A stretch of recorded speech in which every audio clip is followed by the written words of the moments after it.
My name is Minter Dahl, and I have two assignments. One is I run an agency called The Mindset, trying to work on people's mindset in business, helping them to understand new tech. And I'm also an associate of Netexplo, which is an observatory of new technology around the world, based out of Paris, and it's in its 9th year right now. Every year we produce a book that really is the work of 1 year's work with a lot of people who work on that. As Simon said, please go ahead, get on Twitter and tweet. There are no questions at the end, but I will answer every single question that comes to me at the end, should you wish. And this is the hashtag I'm going to propose for this session, TechTrends15. So talking about Netexplo, it's an observatory based out of Paris, partnered with UNESCO, and we have an enormous network, 200 technologists, university professors, there are 13 of them that work with us, and every year we go around and we collect initiatives. Last year, or this year's work, we found 1,200 initiatives that really are spaced around the world. So we try not to just focus on Silicon Valley. One of the things that's really interesting is we look at where are these things happening, not just geographically, but where are they coming from? So I just mentioned startups. Every year we look at the number of initiatives that are coming from big business. And this, I'm going to guess, there are a lot of people in big business in this room, and this is one of our big problems. All these innovations are coming from other areas, like startups, like university, NGOs, and major digital players a la Google. Netexplo really looks at technology, of course, but really what the focus is on looking at the usages. How are these technologies being used? And every year we come up with 100 top winners. In 2006, we identified this little guy called Twitter. 2008, The Point, for those of you who don't know it, that was a predecessor to Groupon. And we really try to get in early in understanding what these technologies are and how they're being used by different areas around the world. Ushahidi in Kenya and Syria, of course, has become now much more knowledgeable. Last year, for those of you who might have heard my presentation, the trends were quite scary, and a lot of the things overhanging this were the NSA and who's spying on who, this notion of this transparent society, but it's also the society of surveillance and who's in charge of the camera. This year, the good news is that the trends are somewhat more positive and much less anxiety in them, more positive, more humane. It's funny, Brian Solis just before was talking about the human API, and tomorrow we're going to hear a lot about empathy. And it really feels there's a strong current about getting the human inside technologies, you're going to find out.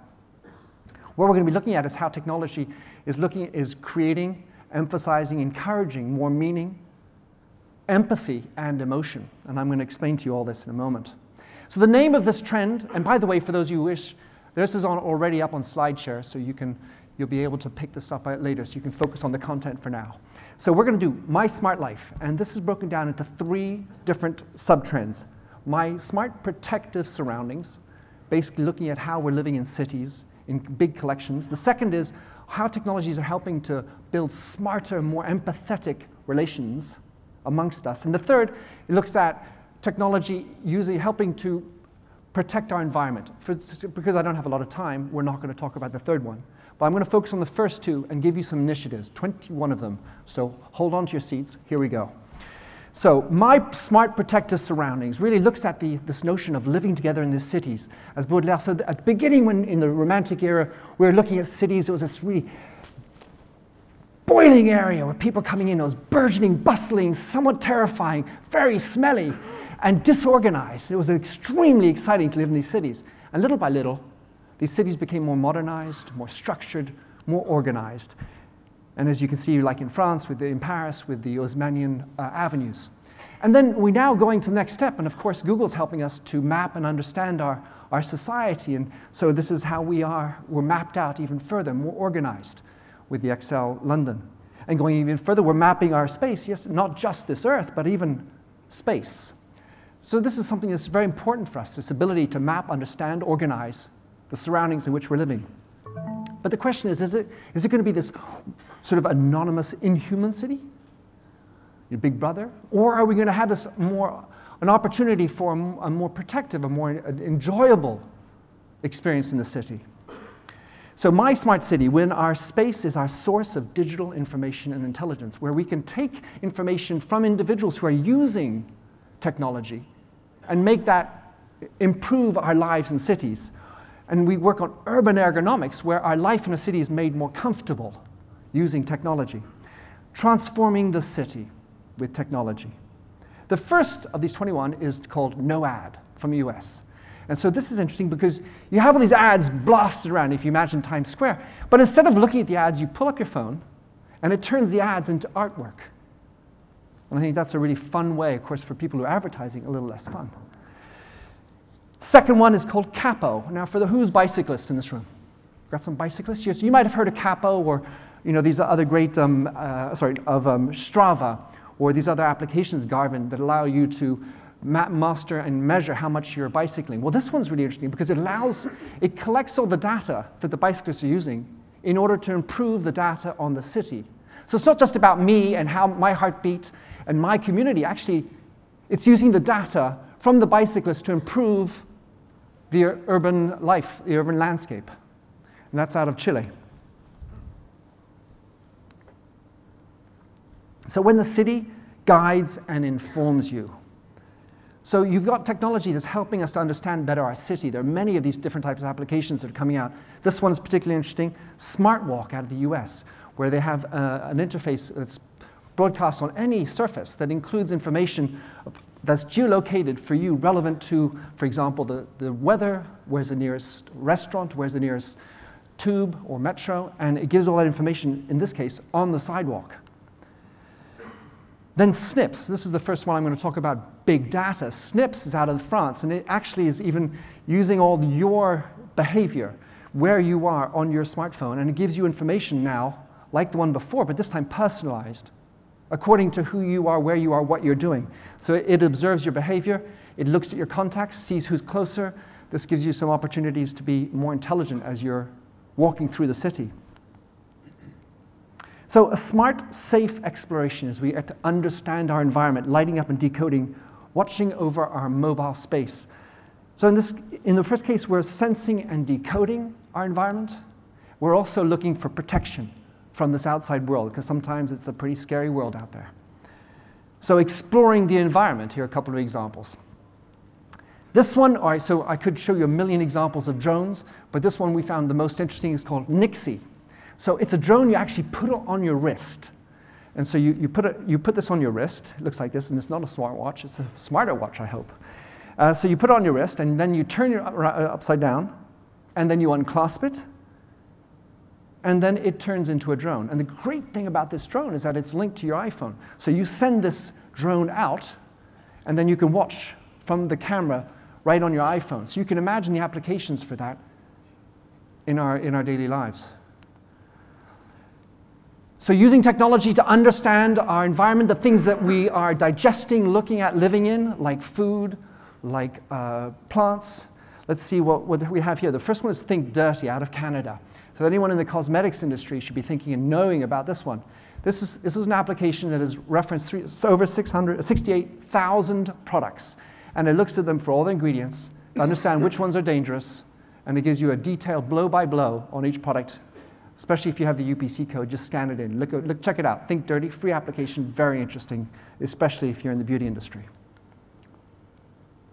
Then for anyone who's traveling to China, you also know that food is always a problem in China. Of course, we're using chopsticks. Everyone like using chopsticks? Well, what about if you had chopsticks that could tell you that the food you're going to eat is safe? Because, I mean, I don't know about you, but I can't read that bloody menu.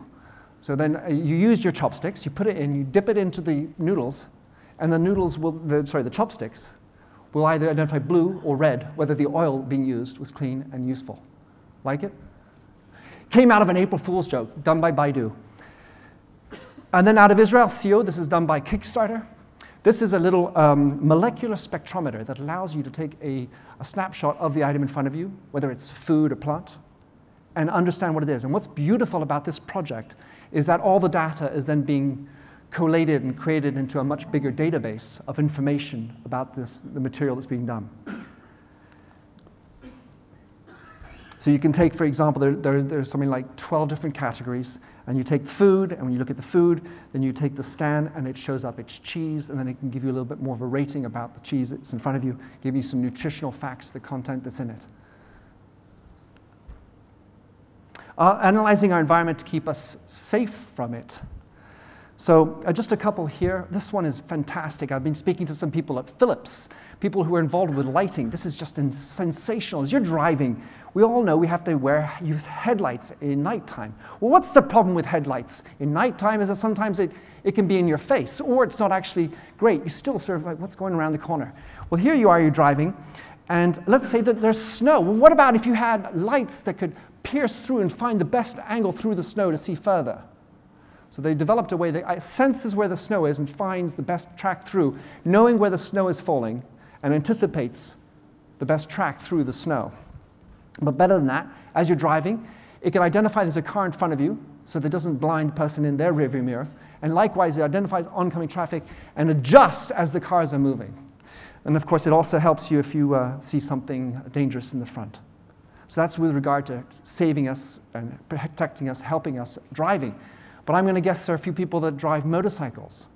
Lots of things happening in transportation in general, in this case for the motorcycles, out of the United States as well, called Scully AR for augmented reality.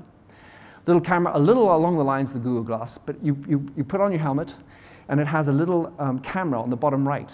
So as you're driving, you don't need to look down at the dashboard and below. You look in this little camera just down the bottom here, and it allows you to see what's happening behind you. So you get a visual of what's behind you in the bottom right. Or you could have a telephone call, something coming in, or check the music, or have your GPS directly in your camera as you're looking, as you're driving.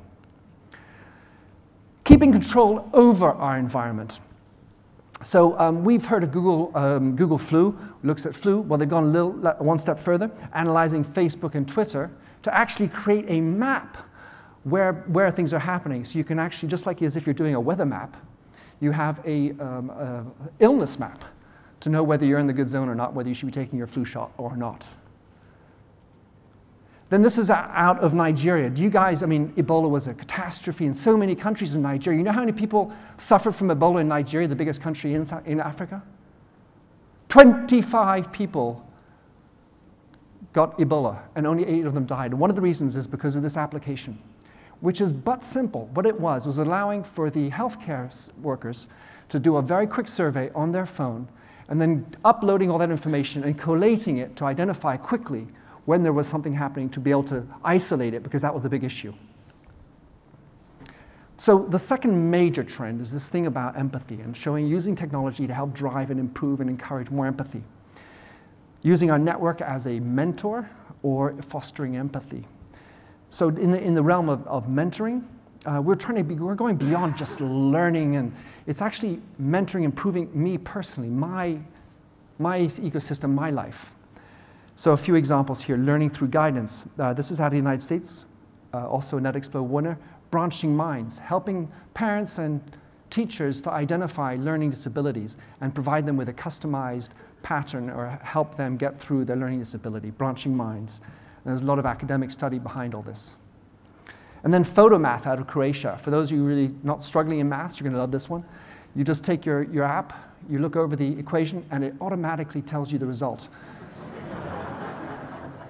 Probably not good for people about to do the GCSEs or A-levels and so on. Finding your guardian angel. How's technology going to help us be as a guardian angel? Cheers. You take a glass with these ice cubes, and by the color, it tells you how many sips you're taking, if you're sipping too quickly, and if you've just had another drink. And then if it goes too far, it'll send an SMS to your friends, hey, Minter, you're drinking too much. Cheers. Crowd pilot. Oh, you're about to have a chat with somebody. It's a very sensitive one. Let's say I'm going to speak to my wife about, I want to go out with the boys this weekend. Uh-oh, that's not one of the good conversations here. You get your friends to help you, and as you're having the conversation, you have them give you feedback. Minter, you're going down the wrong alley, wrong way to go. So you start the session, and they can give you feedback, and then there's a debrief at the end. Did you screwed up, or did you do well, Minter? Crowd pilot. Debrief, 3 stars. I don't know. Knowledge for better choices and self-improvement.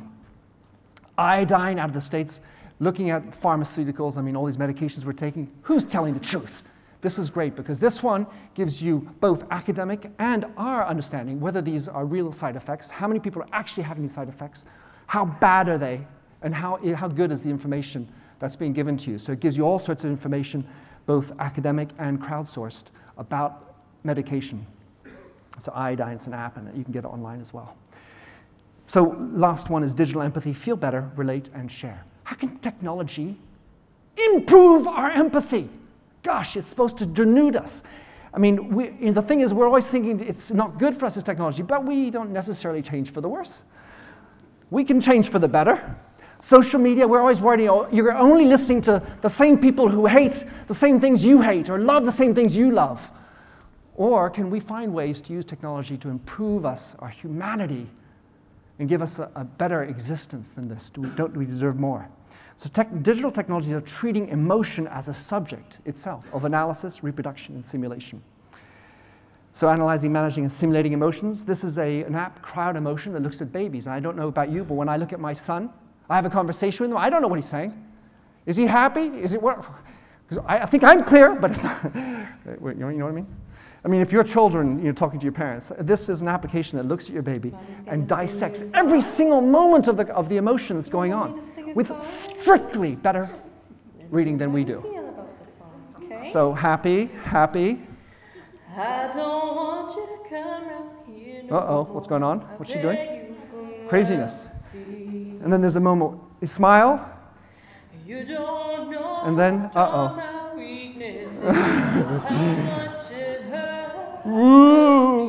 Anyway, so it tells you with great accuracy. It's amazing what's going on. We don't know because we're blind. We're filtered.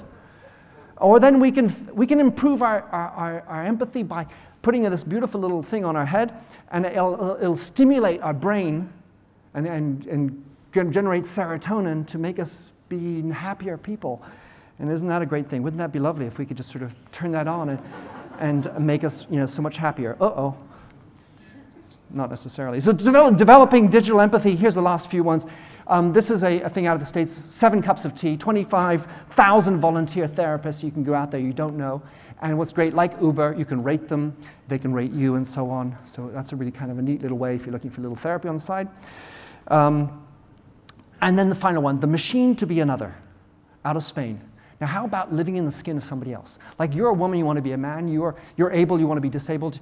You want to live in someone else's world. What about this? So you use a virtual reality, you put it on, and through actors, they simulate all your activities, and you get to look down like, oh, I have breasts. Ooh, didn't know what that felt like. And so, here's a disabled person being able to live as if they were able, and so on. So it's quite fascinating, giving this idea that we can use technology to help us understand and be in the skin, which is what empathy is all about, of somebody else. So thank you for your time. Thanks for listening. Stay in touch. Here is a list of all the things I just showed you, so you don't need to write them down. They're up on the slide share, should you want to look for them. And if you have any questions, hit me. I'm for you. Thanks for your time.